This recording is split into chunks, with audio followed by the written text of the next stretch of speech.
Hey folks, this is Steve, and I am on the Zoom line. I'm with Kate Hayes, and Kate, she's in New York City right now. She is the director of direct impact at Echoing Green, and it's at echoinggreen.com. She specializes in board leadership training, and she has done plenty of that. She was formerly the director of evaluation and program impact at the National Office for Minds Matter. She's trained thousands of people in organizational development and skills-based development. So, hey, Kate, I am excited to have you on here. It's going to be a great show.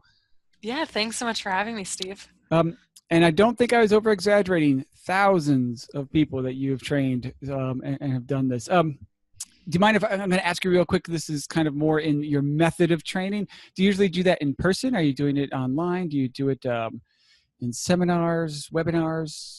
All of the above? Yeah, I try to do as much in-person training as possible. My training method rarely includes anything on the computer. I think that there's a lot of power in getting people up and moving and talking to one another, and that cements any lessons or learnings that I'm trying to get across to them. So while I do virtual trainings as well, as much as I can get a room full of people, whether in a small cohort, which is a lot of my work at Echoing Green, or at a conference or event where there's a big group, that's all the better to get everything across. Great. And now you specialize in board training, board development. When you first get people in your training, and you want to give them kind of here's the cliff notes of what we're going to be doing, or do you find that you have to explain to them the importance of what they're about to learn, or is it a little bit of both? Like, because we're kind of almost going to go through a little mini board training here, right? You're going to kind of give us an idea of the importance of it, why we should do it, how we can do it. What is your elevator pitch for this? I just need board members. Can't I just go out and grab my friends and neighbors and I have a board? It's required. I get that a lot.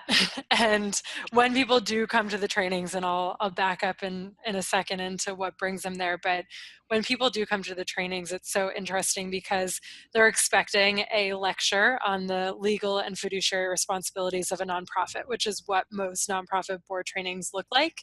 And that's important. Those elements of being a board member are really important, but my angle is really around the leadership. And when you can actually maximize the group dynamics, you can have much more generative and strategic conversations, which make the case for why it's important to invest in your board and their leadership. And so to get them in the door, so Direct Impact at Echoing Green is a cohort-based model. So people are coming because they want to become great board members. And then Echoing Green has this pool of 800 social entrepreneurs around the world who are all eager to figure out how to maximize their board. So it's usually a pretty easy entry point. I think people are hungry for making their boards better because they're often underutilized, undervalued, and that partnership, people know that it could be better. They're just not sure how to get there. Right. And so that's that leads me to a question then. So what is it we don't know that we don't know? Does that make sense? A lot of things, absolutely. I think it's that boards can be really great. And I think for many, we know the data shows that boards are ineffective. Board members don't think that their fellow board members are engaged or experienced. Executive directors have trouble with their boards. Boards are often feeling very bored in board meetings. So I think that people are wanting to figure out a better way. And that really comes back to this: how do we maximize the leadership potential of each person on the board, and how do we help them work as a team in the most effective way possible? Yeah, team building for sure. So in past boards that I've had board members that I've been either a member of or I was ED and they were my board. And some of them had done board training pretty regularly, and you could just tell, like, they had this system and everyone had a role and stuff like that. And other ones were kind of like, well, we meet each month and we're not really sure what to do. Let's do this idea. And they come up with stuff. But there's people there that had some really good skills that we weren't utilizing, and they were just, they felt underutilized. So how do you get a board that's kind of in that position to bridge that, to go from the Well, yeah, we come here each week and we kind of have ideas and we talk about, but we're not moving forward. And the skills that are in this room, we're not utilizing. Yeah, that's a great question. This might actually be the perfect moment to flip over to a few slides to talk about just that. Oh, perfect. We got into that really quick. All right, so we're going to do a quick screen share here. For folks listening on the podcast, I'll do my best to kind of give you an audio interpretation of what we're going to see visually. And share screen button, share screen. Who can share screen? All participants. Who can start sharing screen when someone else is sharing? Oh, okay. So do you see a share screen button down there? Let's see. In the bottom middle. Yes. I'm going to go for that. Okay, perfect. And then I'll let you know when you're on there and I'll make you the main view. So, and when that clicks on, both of us should both of our little profile images should shift to the upper right. Okay. Let me click my right buttons here. And so Kate has made a slide deck, about 8 slides. It's going to kind of run through an overview of the importance of board training and how to engage it. All right, so it looks like the screen is starting to share there.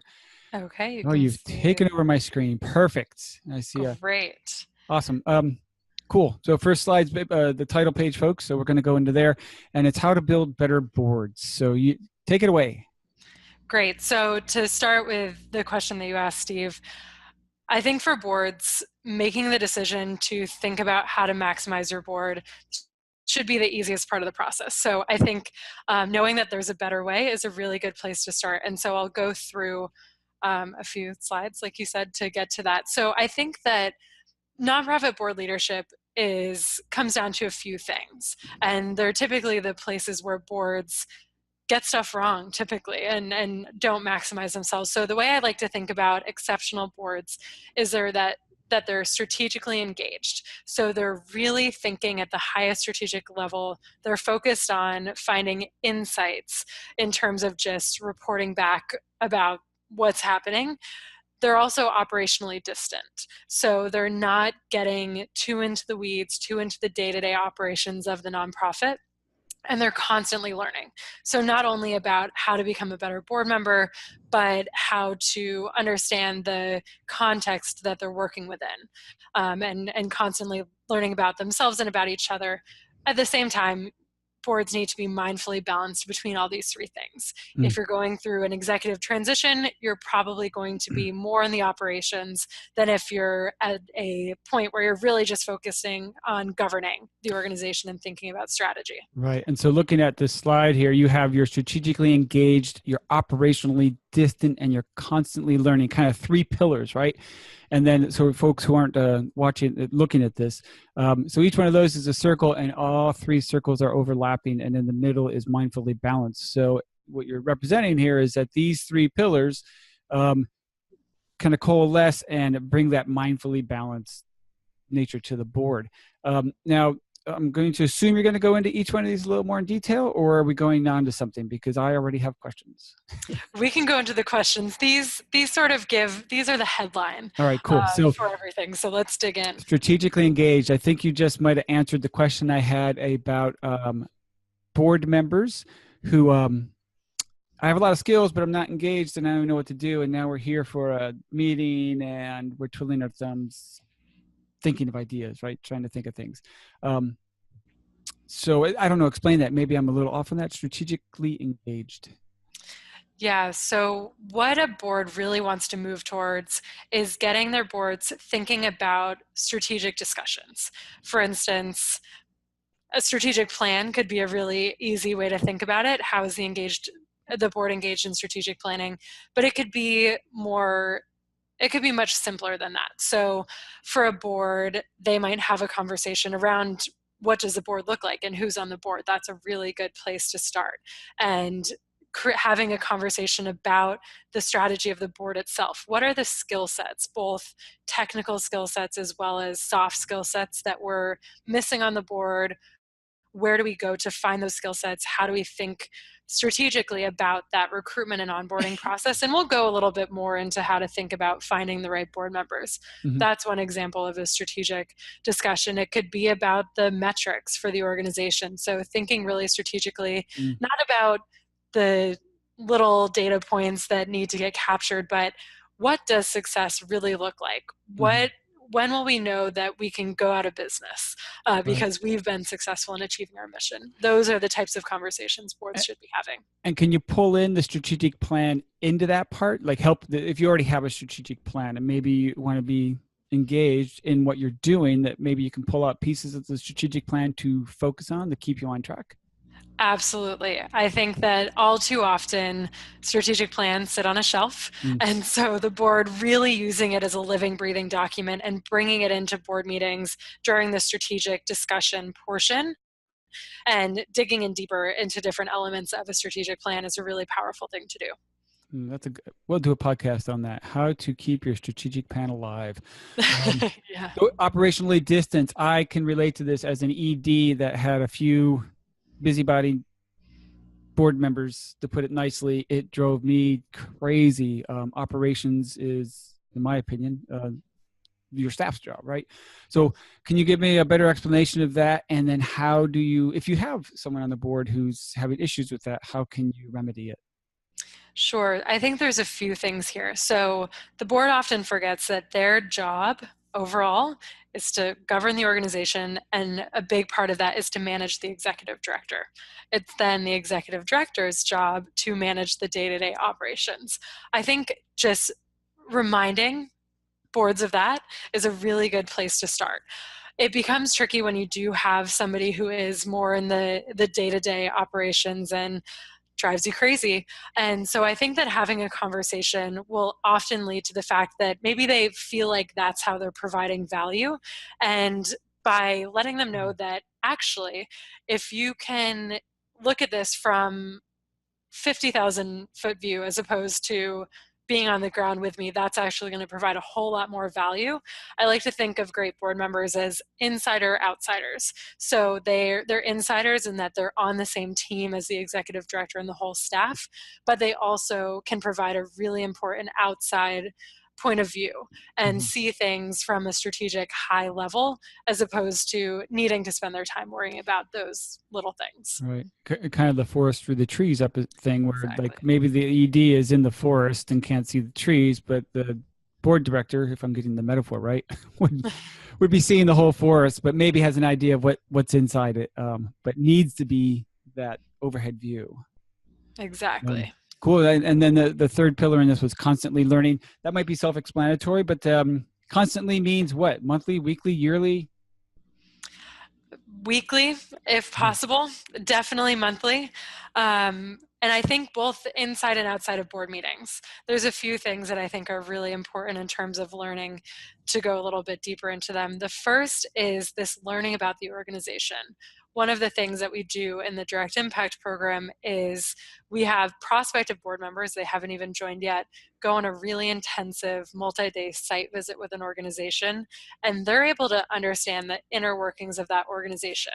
They're definitely going to zoom out, but they're learning it to understand that context and understand all of the key players, and then they're able to zoom out really thoughtfully and have that context and understanding. That's something that boards should be engaging in at least once a year.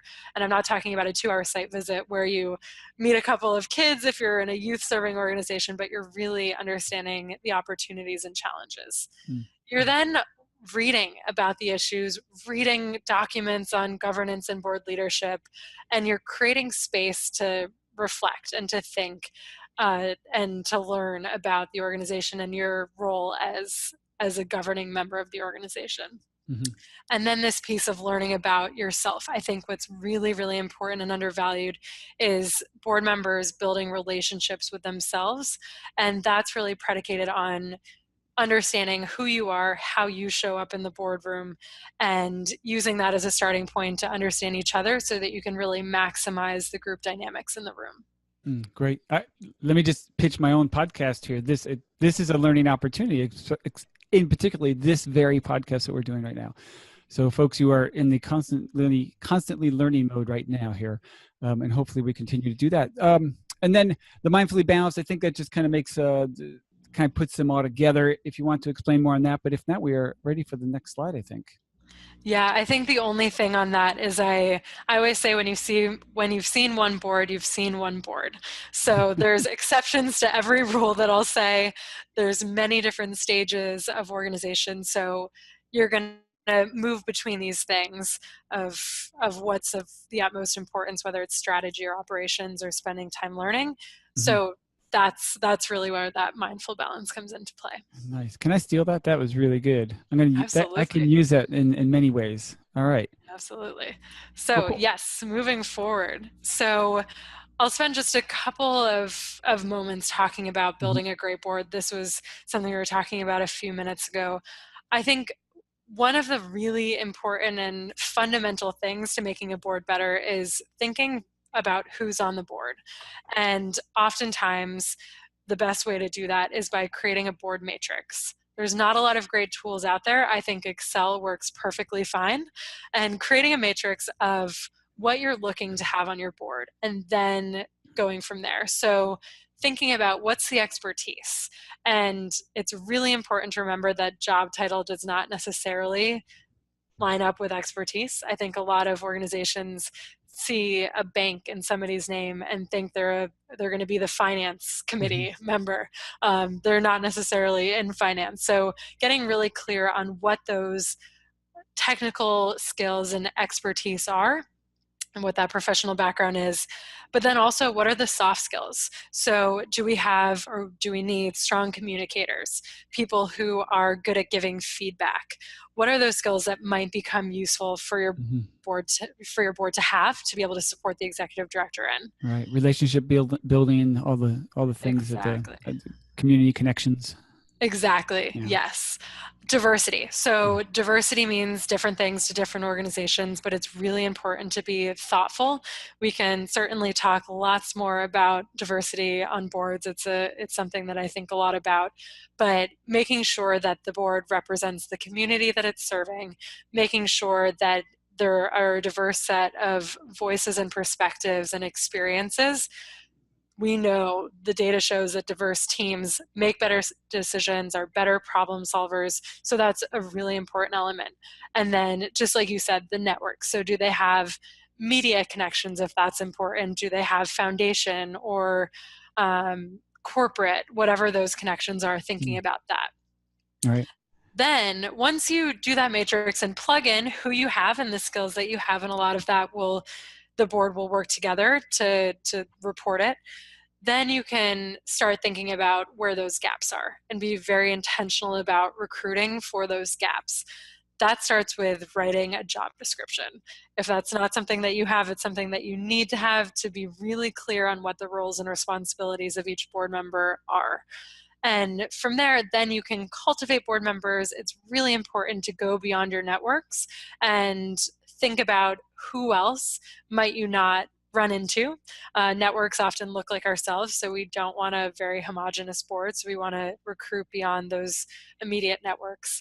And the recruitment process should be pretty robust. It should be thought of as a job interview because you want your board members to take it really seriously. While they're not getting paid and they're fundraising for you, they should understand how important it is that they show up well and take those roles and responsibilities really seriously. Mm. I've had people previously on the podcast who recommend having a application for board members. So like right away they're taking it seriously.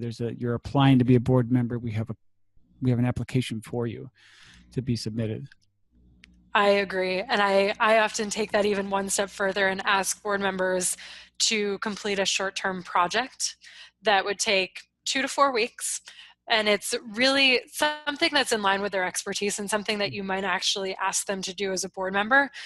And it allows not only you to get to know them better, but them to get to know the organization better. And I Mm. often get the question, well, what if they don't want to do a project?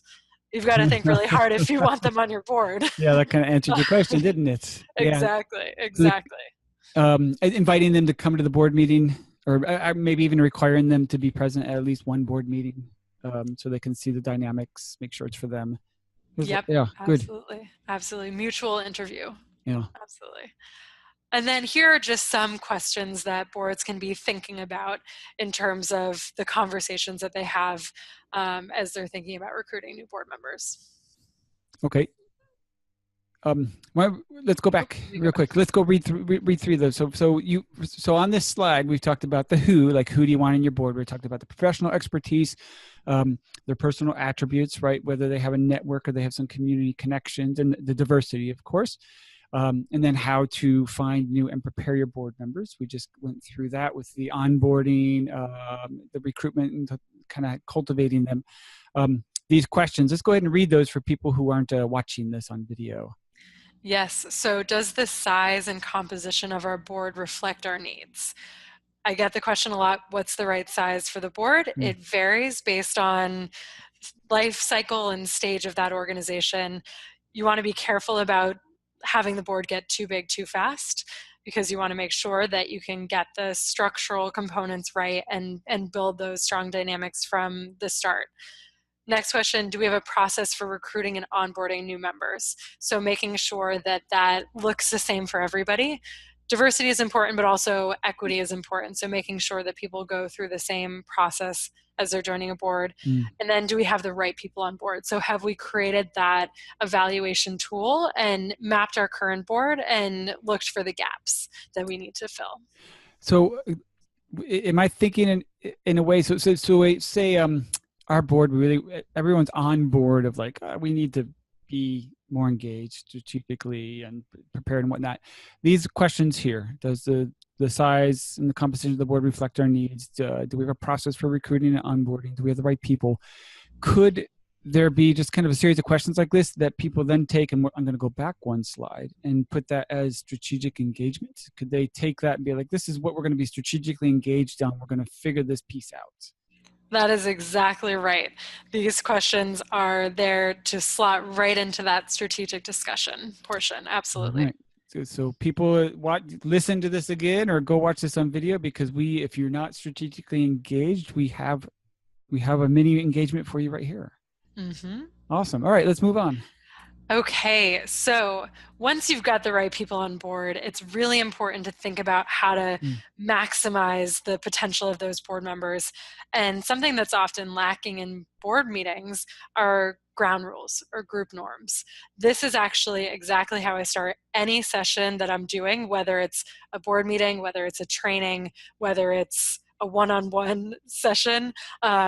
These, I think, are some really important ground rules and group norms that can help people show up in their best self. So I can go through them. So as they relate to boards, especially.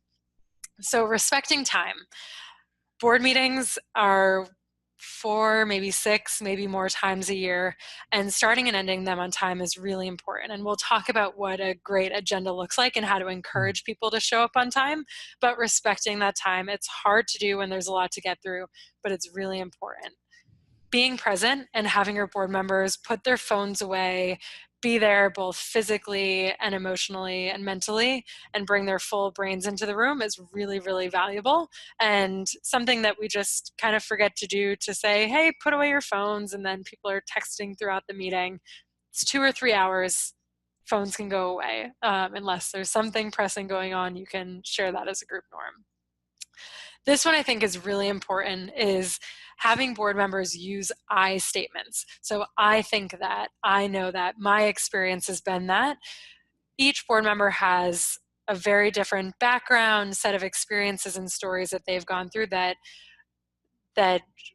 go into any decisions they make, any opinions that they have. And so making sure to speak from their own perspective is really important. At the same time, embracing the board as a we. So knowing that the board as a whole is a team, we're all in it together. Any decisions that are made, even if somebody disagrees, ultimately they're all going to embrace it and back it up as a team. To reiterate, the opposite of I statements would be you statements. I think whereas I have experience doing this, as opposed to you don't know what you're talking about, or like you don't have experience doing that, or you don't know where you're, like those type of statements. So yeah, I that's good. I never even thought of making that a norm. Exactly. And I think the second piece, it's the not, the you, and also the not me speaking on behalf of any population that I'm making assumptions. Right. Of course that will happen, and speaking on behalf of groups, as long as they're included in those groups is important. But right, making sure you're owning your story and telling your story, and that's it. No judgment of self or others. So as board rooms have juicier and meatier discussions, making sure that judgment stays out of it as much as possible is really important, both in terms of your own stories as well as the stories that others are sharing. Probably my favorite on here is raggedy thoughts are welcome. So when you're having big strategic conversations, you're not necessarily going to have bullet pointed talking points that you want to get through, or your opinions aren't going to be fully fleshed out.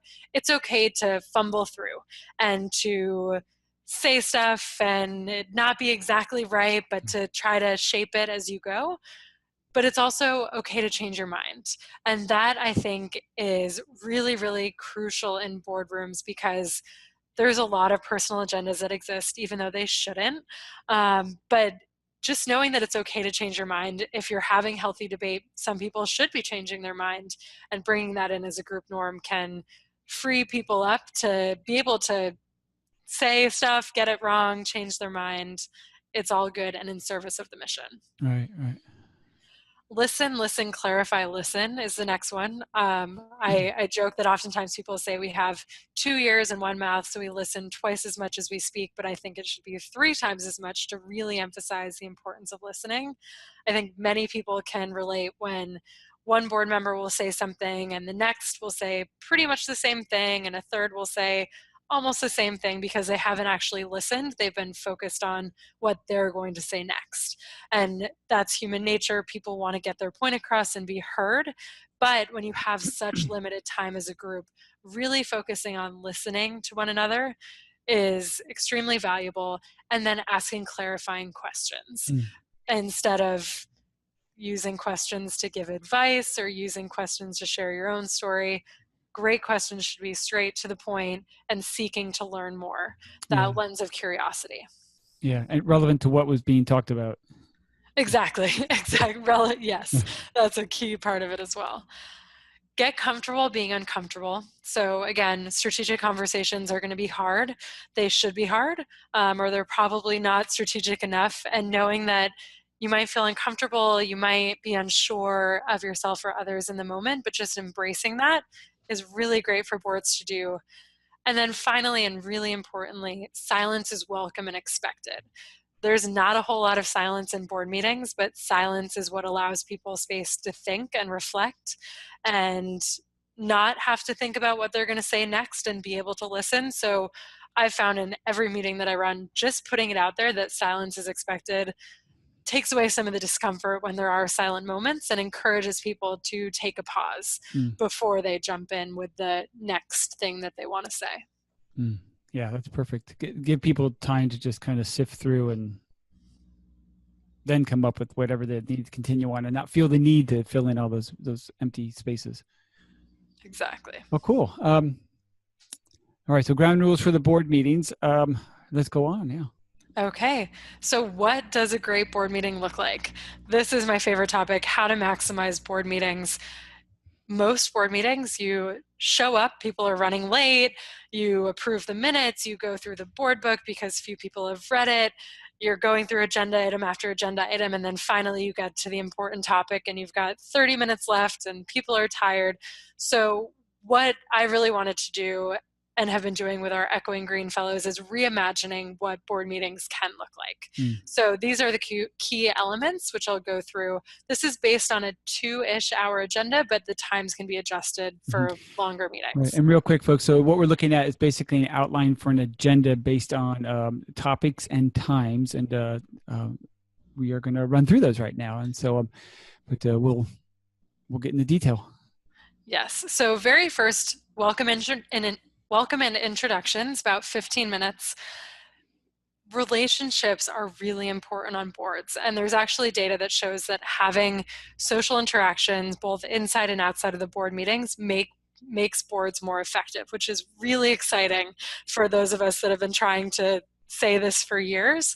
Finally, data shows it's true. So beginning with a personal check-in with each board member is a really great way to start. I like to use the framework peak, valley, and thought. So a peak and a valley is something good and something not as great that's happened to that person in the past month or 2 months since the last board meeting. That's important for a couple of reasons. It reminds everybody that there's people in the room, not just people there talking about the organization, but that people have their own stuff going on. And if somebody's not showing up the way they normally do, you might have heard that they've got something going on that's either challenging them and making them either more excited, less energy, whatever it is. And it builds relationships. And thought. So there's very little time in most board meetings to just talk about what's going on in your mind as you think about the organization. So giving space for people to share one thing that they've been thinking about, knowing that you might not follow up on it, but you're giving space to those ideas. So that's how a great meeting starts. By starting with the personal relationships in that check-in, people are going to want to show up on time because they're going to be building relationships with each other, and they're not going to want to miss out on what's going on with people's lives. From there, you go right into the strategic discussion, which I call the big think, which usually comes at the end, but you want to do it when people are fresh and energized. And the big think, there's typically one, maybe two strategic topics that you want to get the board's insight on. So they could be the questions from earlier in terms of who do we need to get on our board? It could be something that you're pulling from the strategic planning document. It could be about measurement or something else. But with this, you want to be really clear on what the outcome of that conversation is. If it's a brainstorming session, say this is a brainstorming session and we want to come up with a list of at least 10 ideas. If it's trying to create action items, be very clear that that's the end goal. And once you have that framework and the outcome of the conversation, then you can think about who's going to facilitate this conversation. And as any great facilitator, that person won't be participating, they'll be stepping back. So that might be the board chair, it might be a designated board member that's okay stepping back for a given conversation, but having strong facilitation and making sure that you're on time, you're moving towards the outcome, and that all voices are heard is a really critical part of the big think. And at the end of it, being really clear on action items. After the big think, then you can move into the general updates. So the board book is often a very contentious topic. Staff spend a lot of time creating a board book. Boards spend very little time reading a board book. And so in partnership, it's really important to figure out what works best for both and maximizing the staff's time and making sure that they're gathering the most important things and then setting the expectation that everybody will have read that. And I think the best way to do that, as awkward and uncomfortable as this is the first few times, putting it out there that we're now expecting that everybody's read this. And if somebody asks a question that could have been answered by reading it, saying, thanks for your question, that was in the board book, we're going to move on. So as a reminder, next time, make sure you read it in advance. So real quick, just some people don't use board, we call them board packets, but the same thing. Things that would be included in there for those people who maybe don't use it or never thought of using it or never heard of it.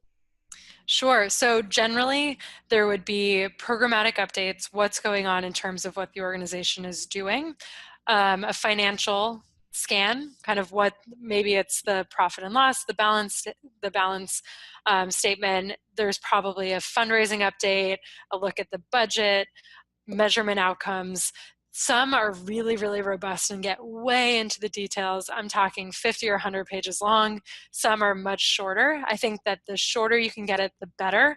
And really thinking of it as, how do you keep your board informed on the day-to-day operations, not the really specifics, but the key insights that are happening or the key things that are happening within the organization, so that they're up to date and can then have strategic conversations based on knowing the most important things that the organization has going on. My ED report was usually 3 to 5 pages, so it was kind of not too long, but I always updated them on the things from the last board meeting or new things that might be arriving. And inevitably, almost every meeting, I would have to basically go over the entire report anyways, because no one read it. And that became a frustration. It's like, this is handed out to people days in advance. Read it. If you have questions, I'll follow up. But this is board time that we're wasting here, where you could have read this at home. So I like how you fit that in there. Yeah, exactly. And then that time can be spent on, as I call it, sense making and decision making. Mm-hmm. So making sense of it, really looking at it from that high level point of view, as opposed to, right, what usually happens is that the ED has to go through every point in that board book. Yeah, cool. So after the board packet and pre-meeting materials, we move on to. So then mission moment. So your board members are not living and breathing the organization every day. So it's really important to make sure to bring stories of the work that you're doing into the boardroom. This can be 5 minutes. It doesn't have to be long. It can be bringing somebody who's benefited from your program, your organization. It can be just sharing a story. You want something in every board meeting that board members can go back to their friends and have a story to tell, because you really want the board members to be thinking about your organization, talking about it in all of the circles that they're living and working within. So give them that. Give them a story to go back and tell to those in their lives. Yeah. I love that you put in there. Someone else recently who was a storyteller was talking about being sure to give people the opportunity to tell stories in their board meetings for that exact reason. So maybe I didn't know that happened during a program thing. It's really cool. And during a cocktail party or whatever, you're looking for small talk and you think, oh, you know what happened at this nonprofit I work for? And you tell this great story, and it gives you that opportunity to be part of the organization and share it with others. So I like that you included that in as the meeting format. Yeah, absolutely. Then we have fundraising talk. So there's definitely times in the year where fundraising will be a big thing topic and go in that early on strategic conversation. But in every board meeting, it should be a topic.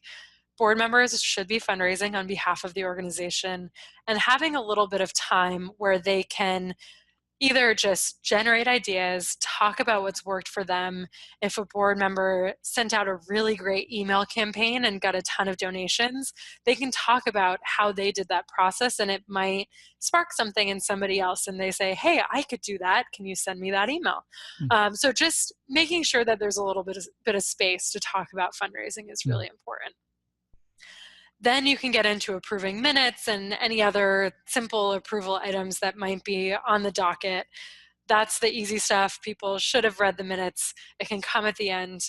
And then meeting feedback. So spending 5 minutes at the end of the meeting talking about what went well and what could go better next time. This is something that doesn't often happen, but can be a really great way to continuously recalibrate the way the board is working with each other and make sure that they're constantly learning and constantly getting better. And then finally, executive session. So for those not as familiar, executive session is when the board meets without the executive director or any staff present. This usually happens at 2 times, during the performance review season and when something bad has happened. That can cause, if an executive director sees that the board chair is put in an executive session and it's not performance review season, it can cause a lot of anxiety, and it's not going to allow them to be very comfortable for the first 3/4 of the meeting. So just putting in an executive session in every meeting, even if there's nothing to talk about, you can spend 2 minutes, talk about something unrelated to the organization and go, but having it in there every time is really, really important. Great. I never thought of adding that in every time, but you're right. Typically, when you have an executive session, it's always kind of what's going on type of moment. Right. Well, cool. That's a great outline you gave out there. Yeah, it's been working. We've done it with a lot of Echoing Green organizations and with direct impact participants.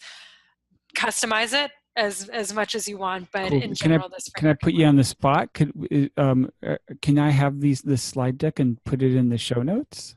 you absolutely can. Sure thing. There you go. Everyone's writing notes and they're like, "Oh, geez, I wish you would have told me that." Should have said that. It's good to write notes. Okay, Exactly. so folks, slide deck will be in the show notes. Awesome. All right, and Great. cool. Let's go on.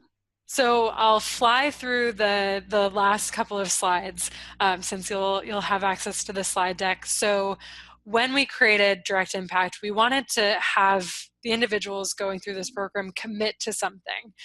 The work that I do, they're going through a 3-month leadership program to prepare them to become exceptional board members. And these are the 10 things that we think are most important for them to embody once they're board members. The first, give money to the organization. Give it early, give it often. Foundations really take a look at whether an organization has 100% participation. It really, really matters. A lot of organizations will have a give-get requirement. It's less important as to what that number is, but that everybody's giving a meaningful amount for them. All right, I'm gonna interrupt her. Sorry, I know you wanted to run through Sure. these quick. Yeah. So say that again. Foundations, people who you can get grants from, are looking for. They're looking to see that 100%. And if they don't 100%. see it, they're going to have big questions, because if the board isn't invested enough, both literally and not literally, in the organization, Yeah. it's going to bring up questions. If your board members aren't giving, why? And again, there's exceptions, and I think it's really important to have community representation and representation from those that might not have as much giving capacity, but even small participatory gifts is really important. And that being said, those that have bigger capacity, if they're on the board, the organization really should be one of their top priorities in terms of their giving. And so even if the give get is low, each board member should make a personal goal and personal commitment for how much money they're going to give personally and raise on behalf of the organization. And when you say give get, I'm not completely familiar with that term. You're meaning? So it's let's say the give get is $5,000. That's the total amount that needs to go into the organization, and it could be comprised of what you give personally and what you get from your networks, whether it's by selling tickets to an event or asking your friends and family for donations or securing a foundation grant that you know well, that total amount. And so some people will give the whole amount, some people will get the whole amount, but more important that each person is committing to whatever that amount is. Okay, I gotcha. And all of that being said, I think the most important thing on this is that it's important to remember that most people have not been trained on fundraising. And so create opportunities for your board to learn how to fundraise. It's a big pain point for executive directors when they say, why isn't my board fundraising? If you haven't given them the tools and the training to do so, it's going to be really hard. It's something that a lot of people naturally are uncomfortable with. So creating those training opportunities can make a whole lot of difference in terms of your board's ability to fundraise. Okay, cool. Sorry, I totally sidetracked you. Like, hey, we'll No, go it's an quickly through this important list. And I'm point. like, hold on. All right, so moving on.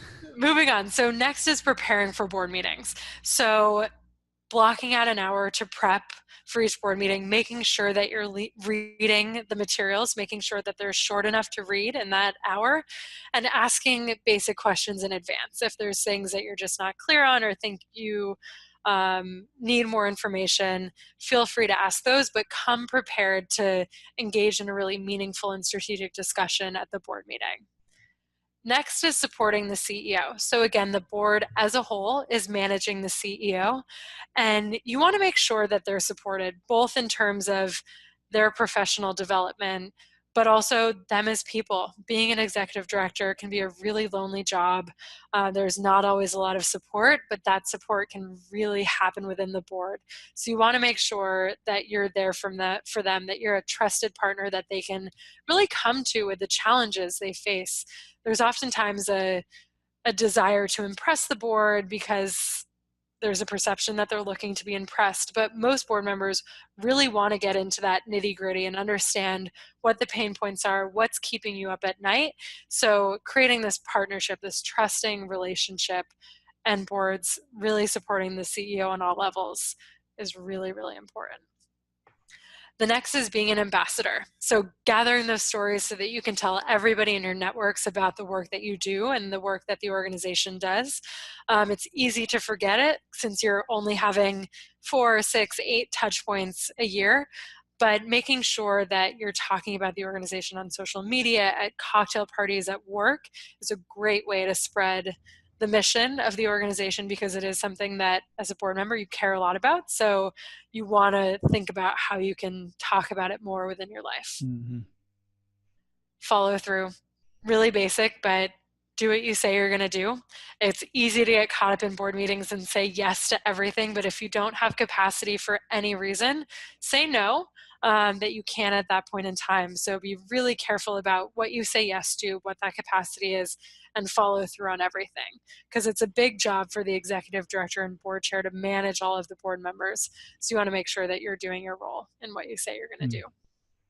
Being strategic, we've talked about this one a lot, but making sure that you're thinking at the highest strategic level and not spending so much time in the weeds of the organization. Being empathetic, I think this is really, really important, and where these group dynamics and developing as leaders comes into play. So you want to push the organization and push the executive director to do better, to be better, but also pushing them in the way you would a child or a loved one. You want to be equally caring as you are demanding isn't quite the right word, but pushing them for excellence, but really caring about them and supporting and being in it with them. Oh, great. Yep. And last one, or last three. So keeping on learning, we've talked about that. Make sure that you're continuously learning how to be a great board member. Building a diverse board, and not only diverse, but inclusive and equitable. And that involves being really intentional about who needs to be on that board and where you need to go to find them. And then knowing when it's time to go. If you are not in it for any reason, your heart, your mind, you're not physically able to be in meetings anymore, it's okay to go. And it's much better to go than to stay on and not be responsive and not show up in the way you need to. So whether or not you're at the end of a term, if you know that it's not the right fit for you anymore, know that it's okay to go. All right. That's great. And is that the end of the slide? That's the end. Yes. Cool. All right. I'm going to switch this back. Actually, I think stop share. There you go. Yes. Perfect. So we switch this back and make that full screen. Well, great. So that was a great kind of overview. You're talking about the different pillars that bring the kind of success and the training, and the strategy, and all that go into it. And then you really got into the nitty gritty of like, you actually gave a board agenda, and then like the to-dos. I like how you structured that. Now, obviously, your trainings take days, and you're doing a long-term type of training. What else are you including in there? Obviously, we have an hour here, right? So our window is very short. What else are you including in there, like to help these, to help board members become the leaders that you're trying to develop? Yeah, probably the biggest piece that we do is around self-awareness and helping them develop as leaders. So I really believe that when you understand yourself and who you are, you're able to show up better for those around you. So we spend a lot of time digging into who am I? What do I care about? Who do I want to be? Not so much what do I want to do, but who do I want to be? And we do that in a lot of different ways. We have a lot of personal reflections, small group reflections. I think that it's easy to bring some of those elements into board meetings. So having people reflect on and share, who am I as a leader? What are my values? What are the things that are most important to me? And sharing those with your fellow board members is a really good place to start. Yeah. We also spend a lot of time on understanding nonprofits and social entrepreneurship so that board members, since we're working with those in the private sector who've often never worked in the nonprofit sector, really have an understanding for the complexity that comes with nonprofit work so that they can be empathetic and can be in constructive partnership as they dig in. And then experiential learning through the site visits and spending time on the ground to understand themselves and understand those organizations. Right. It sounds like you're almost doing the kind of the I and the we. You're training the individual, but you're also training the board as a whole. So as an individual, you have a personal responsibility to do certain things and have a certain understanding and growth yourself, whereas the board has to function in its own way as a we. Exactly. All right. Well, great. So tell us how we learn more. I'm on the site now, folks. It's echoinggreen.org. If you go under About Us, you'll see a profile there of Kate.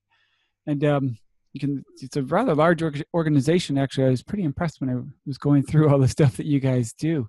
But do tell us how we can get more information about your organization, where we can get a hold of you and learn about the programs that you're running. Absolutely. So echoinggreen.org is a great place to start. We're all also on social media on Twitter, Facebook, LinkedIn at Echoing Green. You can certainly reach out to me, Kate at echoinggreen.org, and my info is on the direct impact page on the website as well, and Kate Hayes on most social media. And would love to continue conversations, hear what's working for people, hear other ideas that you have. I'm also always learning, so would love to engage with anybody.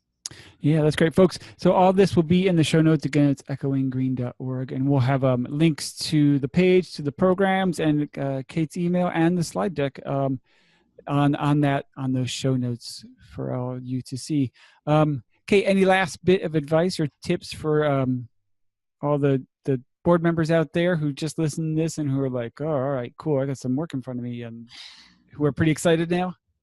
Yeah, I think what I would say and what's really important is this is a lot. It can seem very overwhelming and like there's such a far distance to travel in making boards exceptional, but I really think that every small step that you take towards making the board better is an important one, is one that should be celebrated and should be considered a win.